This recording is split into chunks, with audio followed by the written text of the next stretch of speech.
जिस प्रकार से जजमेंटों में बहुत सारी चीजें खंगालने के बाद बहुतायत चीजें निकल करके जजमेंट भी कई सारे लोगों ने हमें कल टच आश्वस्त कर रहा हूँ पूरे देश के टीचरों को कि जिस प्रकार से सुप्रीम कोर्ट के जजमेंट का पारा नंबर 168, 169 और इसके साथ में 170 दी जाएगी किस किस को, बीटीसी, डीएड, ये जो हैं ये कोर्सेज, इनको छूट की जाए। सुनेगी सिर्फ जस्टिस ऑफ इंडिया रहेंगे उसमें, तो 5 जगह की जो बेंच बनेगी तो उसमें बहुत सारी चीजों को चैलेंज करना है। प्रोविजो एक्ट का जो आप कह रहे हैं सेक्शन 1 और 2 और उसके साथ में ये जो मैंने आपको एनसीईआरटी का जो बहुत सारा है नोटिफिकेशन में।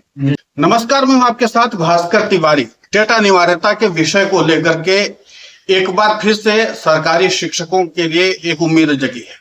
क्यूरेटिव पिटीशन के साथ साथ सरकारी शिक्षकों को और क्या सहूलियत मिल सकती है और सरकारी शिक्षकों का पक्ष आगे कैसे मजबूत रखा जा सकता है और सुप्रीम कोर्ट से उनको अब कौन सी राहत मिल सकती है जिसके नाते से सरकारी शिक्षकों को एक बार अपने जो ये चिंता है उससे थोड़ी बहुत तो निजात मिलेगी। इन तमाम विषयों को समझने के लिए और खासकर जब छुट्टी से लौटे हुए माननीय न्यायाधीश महोदय लोग हैं तो क्या सरकारी शिक्षकों को भी राहत देंगे, इन तमाम विषयों की प्राथमिकता के आधार पर जो बातें हैं उसको जानने के लिए हमारे साथ सुप्रीम कोर्ट के जाने माने वकील नरेंद्र मिश्रा जी हैं। सर, आपका बहुत बहुत स्वागत है।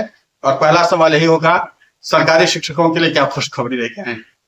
देखिए, खुशखबरी तो बहुत सारी है और खुशखबरी के साथ में हम आप लोगों को क्या क्या कर पाते हैं यह भी है। कोई भी चीज रिजल्टेंट के तौर पर क्या क्या आपको बेनिफिट्स दे पा रहे हैं हम, यह एक बड़ा विषय होता है पहला।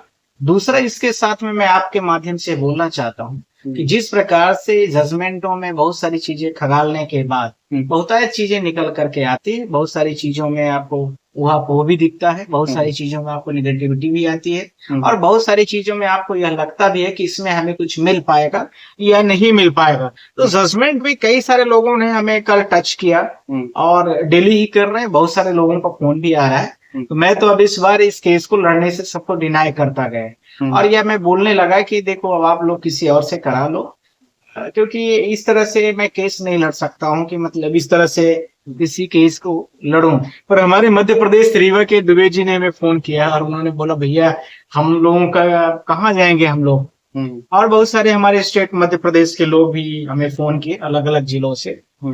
तो उन्होंने बोला भैया पिछली बार तो हम लोग फंस गए थे या जो भी रहा होगा। तो हमने बोला कोई बात नहीं, काम है, चलता रहता है। पर ये सवाल को लेकर के मैं आप लोगों से आश्वस्त कर रहा हूं पूरे देश के टीचरों को कि जिस प्रकार से सुप्रीम कोर्ट के जजमेंट का पारा नंबर 168, 169 और इसके साथ में 170 है, कई सारे लोगों को उसको लेके कंफ्यूजन भी था और उसमें काफी राहत की सांस भी थी और बहुत सारे जजमेंट की कॉपीज हैं। पर मैं एक छोटा सा ब्रीफिंग दे रहा हूँ क्योंकि वीडियोस बहुत सारी छोटी है, उस लाइन को भी मैं पढ़ रहा हूँ आप लोगों के लिए अच्छा ही होगा। NCT notified also reinforce this recruitment by stating that teachers working in unaided private schools are those already in the position as, यानी जो टीचर इस प्रकार से इस पोजीशन में है 31 मार्च 2015 तक, ठीक, must qualified the TET statutory period, अर्थात जो एक टाइम दिया गया है उस टाइम के अंदर में आपको टेट करना अनिवार्य है, राइट, इसमें कहीं कोई दिक्कत नहीं। अब इसके बाद की लाइनें बड़ी महत्वपूर्ण आ रही हैं। Language of the both RTE act, अर्थात राइट टू एजुकेशन जो एक्ट है हमारा, and notified leave no room for, इनको कोई रूम नहीं दिया जाएगा, ध्यान रखना है, रूम का मतलब इनको कोई छूट नहीं रहेगी। Embassy that even those teacher appointed prior of the RTE act, अर्थात आरटीई एक्ट 2009 के बाद जिन लोगों को अपॉइंटमेंट मिला है उसको कोई छूट नहीं दी जाएगी। बड़ी इंपॉर्टेंट फैक्ट बात कर रहा हूं। पर इसके साथ में भी उसके पहले किन किन लोगों को छूट दी गई इसके बारे में जानना आवश्यक। फिर उसके बाद बोला जा रहा है it is not qualified, if not qualified, only those must meet TET requirement within a grace period granted only those appointed prior 3rd September 2001 in accordance with the applicable recruitment rules, यानी 3 सितंबर 2001 के पहले कि जो laws हैं और उसके पहले के जो अपॉइंटमेंट हुए हैं और उसमें स्पष्ट तरीके से स्पेसिफाई एक्सेप्शन, इनको छूट दी जाएगी। किस किस को? बीटीसी, डीएड, ये जो हैं ये कोर्सेज, इनको छूट की जाएगी। फॉर एग्जाम्पल ऐसे बहुत सारे उदाहरण हो सकते हैं। तो मध्य प्रदेश में आप सबको पता है कि 2005 में मध्य प्रदेश सरकार ने उसके जैसे आज टीईटी की कल्पना चल रही है, उस समय की सरकार जो मध्य प्रदेश की थी, तो वहां पर व्यापम नामक एक एग्जाम का आयोजन किया जाता था। वह व्यापम का आयोजन सिर्फ टीचरों की क्वालिफिकेशन और उसकी एलिजिबिलिटी को ही टेस्ट किया जाता था। जब वह व्यक्ति एलिजिबल हो जाता था तो उसके बाद वो एग्जामिनेशन और टीचर के लिए फॉर्म भरने के लिए एप्लीकेबल हो जाता था। वैसे ही समझना है, जो लोग यूपीएससी का एग्जाम देते हैं, तो जो प्रीलिम्स पास हो गए उसके बाद ही वो क्वालिफाइड होकर के मेंस के आगे आते हैं। इसी प्रकार से यहाँ पर भी इसी तरह से था। तो ये जानना आवश्यक है कि मध्य प्रदेश सरकार और इसी प्रकार से स्टेट ऑफ महाराष्ट्र, वहां पर भी इसी तरह की संकल्पना है कि उनको भी किया जाए। जी। अब सर एक महत्वपूर्ण बात है कि हमने तमाम कर्मचारी संगठनों के प्रतिनिधियों से भी बात की। उन्होंने कहा कि जो आरटीई एक्ट है उसका प्रोविजो 1 और 2 को हम अब चैलेंज करने वाले हैं। ये क्यूरेटिव पिटीशन में कि आरटीई एक्ट के प्रोविजो 1 और 2 को अगर वो चैलेंज करते हैं, पहली बार है कि जबकि आरटीई एक्ट के इस प्रोविजो को दोनों को चैलेंज किया जा रहा है। इसके पहले कभी तक आरटीई एक्ट में कोई सवाल नहीं उठा था। तो इसको आप कैसे देखते हैं और ये चैलेंज करने पर क्या वाकई? देखिए, बहुत सारी चीजों को चैलेंज करना पड़ेगा।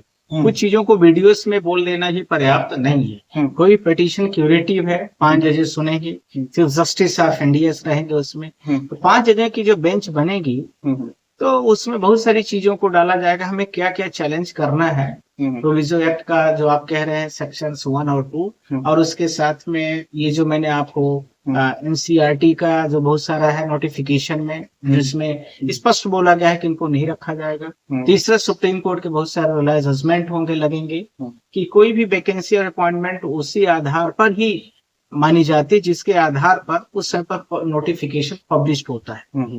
और यदि इस प्रकार से भारत देश में न्यायिक प्रणाली व्यवस्था टीचरों के पक्ष में आए या न आए, मैं ये नहीं कह रहा हूँ, पर यह मैं आप लोगों के माध्यम से जरूर कह रहा हूँ कि यदि इस जजमेंट में इस प्रकार से ला करके शिक्षकों को या टीईटी एग्जाम देने के लिए अनिवार्यता ले आना, थोप देना या इस प्रकार से करना, मुझे लगता है कि भारतीय अभी तक की सरकारी के नौकरी में जितनी भी नियुक्तियां हो रही हैं, उनमें किसी पर भी इस प्रकार से लॉस को ले आकर के उनकी एलिजिबिलिटी क्राइटेरिया जो भी चीजें हैं और उनको बाहर का रास्ता, अब दिशा दिखाने का रास्ता भारत देश में शुरू हो गया है।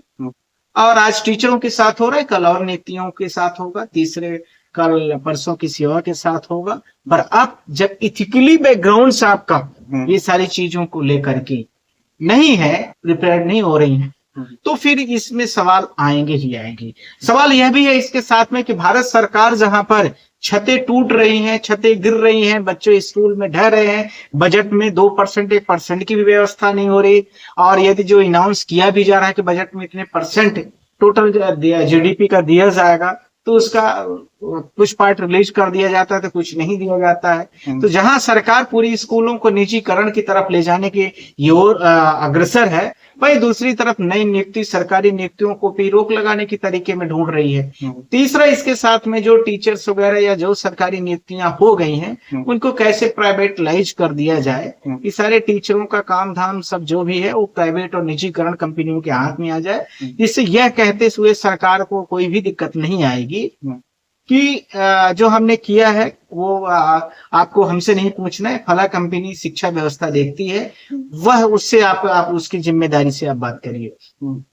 वैसे ही उदाहरण समझना, जैसे मध्य प्रदेश अभी आपने देखा होगा, मैं छोटा सा उदाहरण दे रहा हूँ, मेडिकल फैसिलिटीज व्यवस्था में आपने देखा होगा, मैं रीवा डिस्ट्रिक्ट की भी बात कर रहा हूँ, और बहुत सारे 2-3 जिलों में जो मेडिकल का पूरा होगा सर्कमस्टांसेस, वो प्राइवेट एजेंसियों को दे दिया गया। अब प्राइवेट एजेंसियां निर्धारित करेंगी कि वहां पर क्या सुविधा होगी और क्या नहीं होगी।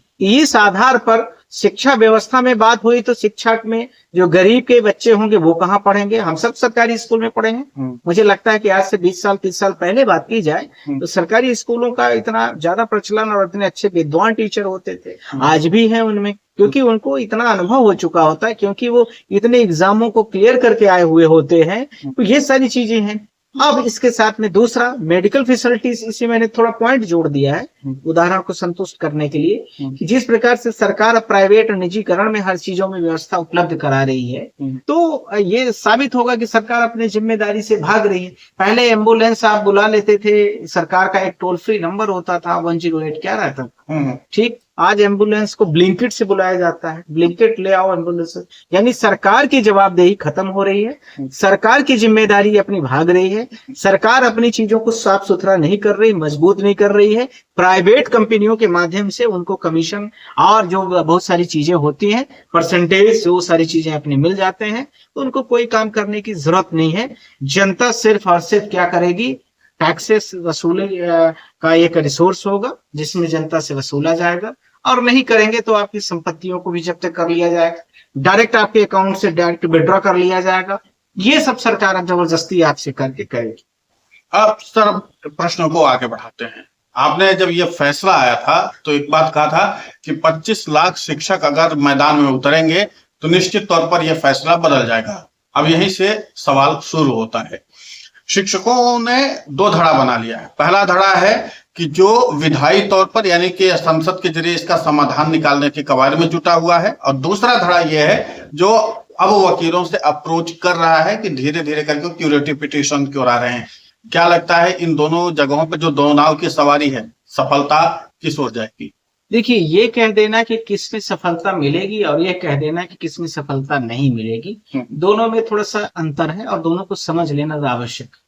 जो सुप्रीम कोर्ट के माध्यम से आना चाहते हैं तो सुप्रीम कोर्ट का प्रोसेस ही है कि आपने बहुत सारे यहाँ पर SLP या सिविल अपील आई, उसके बाद रिव्यू पिटीशन आई, अब इसके बाद क्यूरेटिव पिटीशन आई। सुप्रीम कोर्ट का जजमेंट है तो सुप्रीम कोर्ट के जजमेंट को सुप्रीम कोर्ट ही पलटेगा, और 2 बेंच ने जजमेंट दिया था तो 5 बेंच उसको मिलकर सुनवाई करके उस जजमेंट को 3-2 के बहुमत से कर सकते हैं। एक तो प्रोसेस। दूसरा रास्ता, जो लोग यह मान रहे हैं कि हम पार्लियामेंट से करा लेंगे, ठीक है, अच्छी बात है, करा लें, इसमें कहीं कोई दिक्कत नहीं है, कर ले, आप सबका काम होना चाहिए। सवाल यह है कि क्या सरकार पार्लियामेंट में इस प्रकार से कोई भी अध्यादेश ले आने के लिए तैयार है? जितने नेता हैं सबसे मैं पूछना चाहता हूं, क्या अध्यादेश ले आने के लिए या बिल ले आने के लिए सरकार कहीं से कोई मंशा रखती है कि नहीं रखती है? यदि मैं इसी के उदाहरण स्वरूप आपको छोटा सा उदाहरण दूं तो वेस्ट बंगाल में जब चुनाव प्रचार हो रहा था तो आपको याद हो कि वर्तमान शिक्षा मंत्री वहां पर कहते थे कि हम ये टेट से बाहर कर देंगे। बहुत सारे वीडियोस थे और वहां के टीचरों ने इनको पूर्ण बहुमत से जी जान लगा करके प्रचंड जीत दिलाई, और आज वर्तमान स्थिति है कि वो बात करने को नहीं तैयार।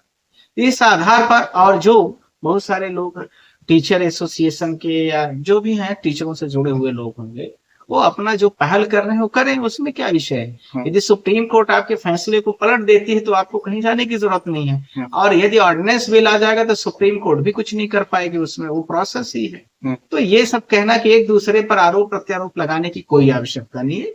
वो अपने स्टेप से काम करे, उनको लगता है कि हम वहां से करा लेंगे तो अच्छी बात है, वहां से भी करा लें। और जिन लोगों को करता है कि सुप्रीम कोर्ट का ही जजमेंट है, सुप्रीम कोर्ट ही उसको करेगी, तो वो भी सही है। यानी दोनों पक्ष सही है, जिसका निर्णय पहले आ जाएगा वो दोनों सही है, और एक दूसरे पर यह निर्णय कभी भी आरोपित या अधिरोपित नहीं, यह ध्यान रखने की आवश्यकता है।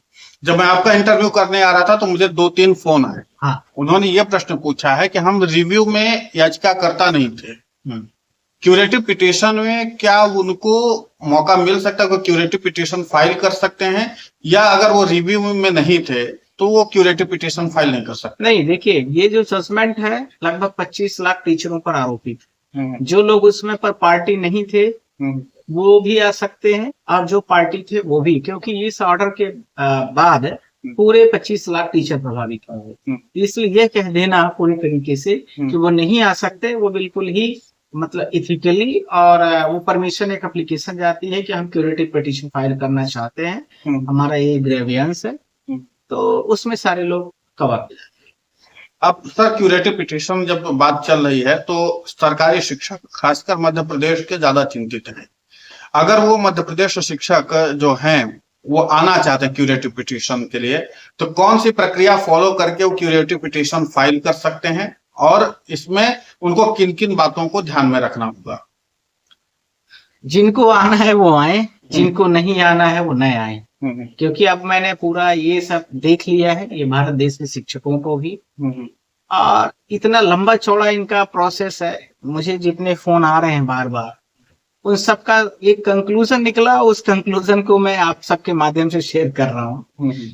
ज्यादातर लोग यह सोच के बैठे हैं कि जो होगा सबका वो मेरा भी हो जाएगा, पहला। दूसरा, हम तो भैया सरकार के खिलाफ नहीं जाएंगे, हम तो फला पार्टी से संबंधित हैं। और कुछ लोग यह भी सोच के बैठे हैं कि जो भी होगा सबके लिए होगा और उसमें हम भी शामिल रहे। मेरा सवाल है कि सरकार किसी की भी हो, अपनी आप जॉब तो बचाओ। अब ये 25 लाख लोगों को और शिक्षक जो भारत देश की बुनियाद तय करता है, यदि उसको समझाने की ऐसी आवश्यकता है तो मुझे लगता है कि भारत देश में फिर बहुत सारी चीजें इनकम्प्लीट हैं। दूसरी बात इसी के साथ में, जो मध्य प्रदेश की आपने चर्चा की और उठाया, उसमें बहुत सारे लोग उस स्टेट के आ रहे हैं, बहुत सारे लोगों ने हमसे बात भी किया है, पर उसमें सुप्रीम कोर्ट की जो जजमेंट है, उस जजमेंट में बहुत सारे की पॉइंट्स हैं और बहुत सारे पिटीशन फाइल हो रही हैं, जो यूपी से भी है, राजस्थान से भी है, हरियाणा से भी। तो हम बहुत सारे कर भी रहे, पर अब इतना मुझे लगता है कि आप लोगों को कई बार मुझे ना इतना बात करना थोड़ा सा वो लगता है कि मैं क्या समझाऊं आप लोगों को। शिक्षकों को समझाना और वकील को ज्ञान देना, कोर्ट को यह बतलाना कि ये नियम है, ये कानून है, थोड़ा सा अपने आप से परे लगता है। तो जिनको आना है वो आए, जिनको नहीं आना है वो न आए, पर नियम कानून की जो प्रक्रिया है वो पूरी तरीके से फॉलो होगी। और इसके साथ में जो आएंगे उनका भला है, जो नहीं आएंगे वो दूसरों के आस में बैठिए, अब क्या कर सकते हैं। महत्वपूर्ण बात अब यहाँ से निकलती है सर कि जो पार्लियामेंट में ये मानसून सत्र आने वाला है, ये मानसून सत्र बहुत गहमा गहमी वाला होने वाला है। राम मंदिर के दान चोरी से लेकर के तमाम ऐसे विषय भरे पड़े हैं जिस पर विपक्ष सीधे सरकार पर टूटने वाला है। तो मानसून सत्र जैसे पिछली बार हंगामे की भेंट में चढ़ा था, फिर इसके बाद विशेष सत्र और इसके बाद शीतकालीन सत्र, तमाम सत्रों में बिल पास कराना मुश्किल हो रहा था। ऐसे में जब ये विषय है तो क्या नहीं लगता कि ये चुनौती एक बड़ी खड़ी होगी कि जब सरकारी शिक्षकों का मुद्दा बहुत पीछे छूट जाएगा, अगर पार्लियामेंट के हिसाब से देख रहे हैं तो? तिवारी जी, आपने बहुत सारे मुद्दों को बताया और पूरे भारत देश की जनता इस चीज को जानती भी है। जिससे राम मंदिर का ही मुद्दा आपने उठाया, तो राम मंदिर का मुद्दा इतने समय तक क्यों पड़ा रहा पेंडिंग?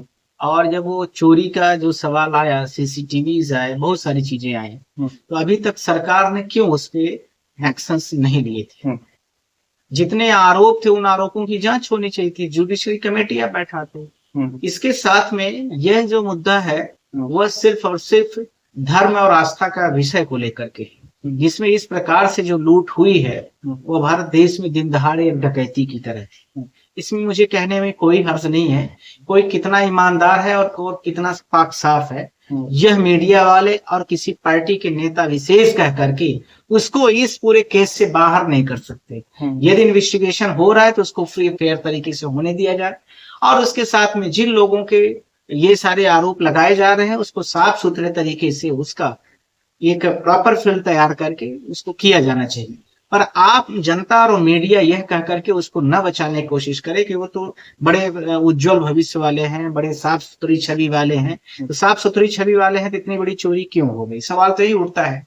इससे नहीं बचा जा सकता। सवाल यह भी है कि ये सब काम जब पहले ही पुलिस लेवल पर, एडमिनिस्ट्रेशन लेवल पर हो जाते तो पार्लियामेंट में इन मुद्दों को उठने की जरूरत ही क्या थी? पार्लियामेंट में फिर शिक्षकों के मुद्दे उठते, फिर पार्लियामेंट में जनहित के मुद्दे उठते, फिर पार्लियामेंट में शिक्षा व्यवस्था के मुद्दे उठते। क्यों इतनी भारत देश की लगभग कितनी लाखों स्कूलें बंद हो गई? गरीब के बच्चे कहाँ जाएंगे? आप क्यों नहीं समझ रहे हो? आज एक मोबाइल का रिचार्ज होता है तो 400 रुपए 300 रुपए महीने के होंगे। अब प्राइवेट निजीकरण की स्कूलों का हाल आप देख लीजिए। हमारे बच्चे भी इंटरनेशनल में पढ़ते हैं और आप तो गए भी हैं स्कूलों में, देखा भी है कितनी लंबी लंबी फीसें हैं।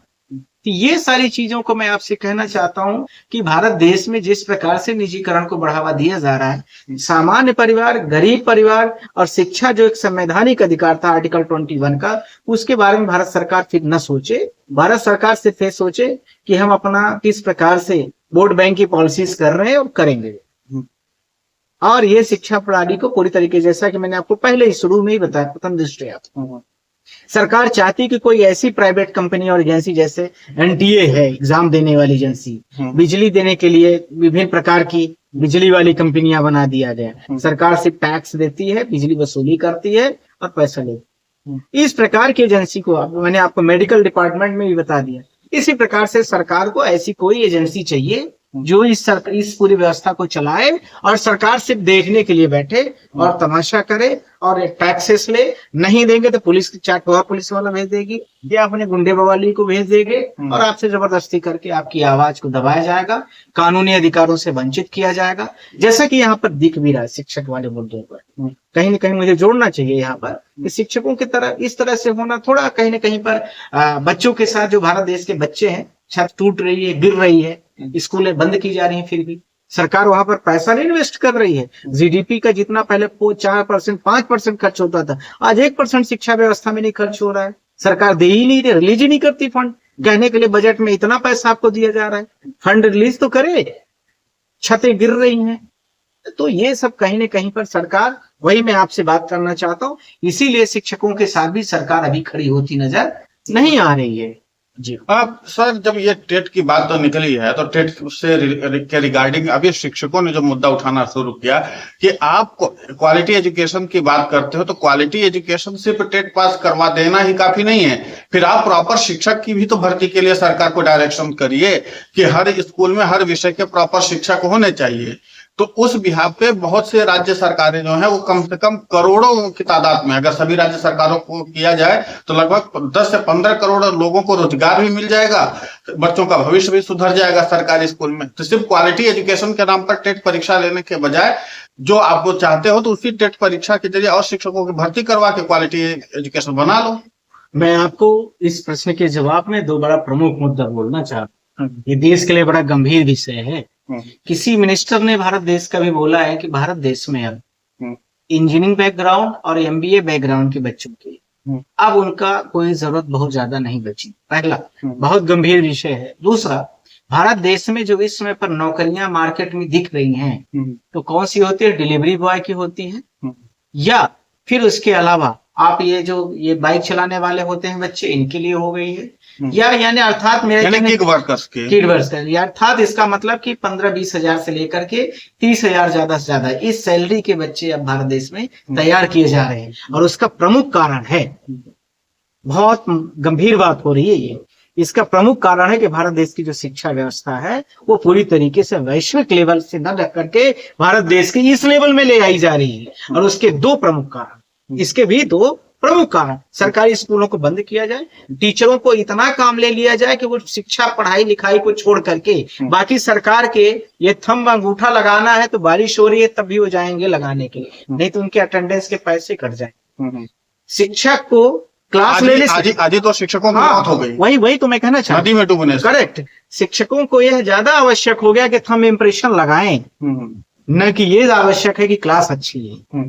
तीसरा, इसके साथ शिक्षा में वहां पर देखिए छत टपक रही, कहां पर बच्चों को बैठाएं? फैन लाइट की तो बात ही छोड़ दीजिए आप, छत टूट रही है, गिर रही है। ये इस देश में जब आप ऐसे भी इस तरह की व्यवस्था में, और वहीं बाजू में प्राइवेट स्कूल, बड़ी चमचमाती सी बिल्डिंग दिख रही है, रोज उसका प्रचार किया जा रहा है सरकार के नेताओं के द्वारा, मंत्रियों के द्वारा। तो इस स्थिति में आप क्या भारत देश में उम्मीद कर रहे हैं?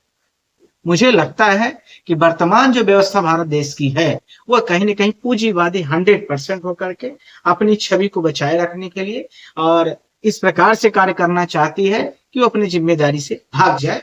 उसी में से एक अंग, फिर कह रहा हूं, इन शिक्षकों की भी है। बिल्कुल। तो सरकारी शिक्षकों के लिए अभी फिलहाल क्यूरेटिव पिटीशन का जो विकल्प खुला है उसमें बढ़ चढ़ करके भागीदारी लेने की जरूरत है। अगर आप भागीदारी अपनी निभाते हैं तो जाहिर सी बात है कि फिर सुप्रीम कोर्ट में इस बात को बड़ी प्रमुखता के साथ उठाया जा सकता है, जिसको बहुत ही प्रमुखता के साथ आगे राहत की ओर मोड़ा जा सकता है। लेकिन देखना दिलचस्प होगा कि आखिर सरकारी शिक्षक इस पर कब तक में चेतते हैं। और सबसे अहम बात ये कि जब सरकारी शिक्षक परीक्षा देने के लिए भी तैयार हो, और खासकर उत्तर प्रदेश में तो सरकारी शिक्षकों ने टेट की परीक्षा दी है अभी हाल फिलहाल में, महाराष्ट्र में पेपर लीक हो गया, अब आगे एमपी में भी तो कुछ हुआ है, पेपर ही निकाल लेके चले गए हाँ वो चल रहा है हर जगह। आरजीपीपी से। तो ये फिलहाल स्थिति बनी हुई है। अब देखना महत्वपूर्ण होगा कि लीक वाले पेपर केस में भी सरकारी शिक्षक किस तरीके से अपने आप को बचाते हैं, ये अहम बात होगी। लेकिन फिलहाल सुप्रीम कोर्ट का दरवाजा खुल चुका है। अगर आप क्यूरेटिव पिटीशन दायर करना चाहते हैं तो आप आइए और अपनी पिटीशन दायर कीजिए। सर, व्यस्ततम समय में से थोड़ा सा समय निकाला, सरकारी शिक्षकों के लिए भी मार्गदर्शन दिया, बहुत बहुत शुक्रिया आपका। Thank you.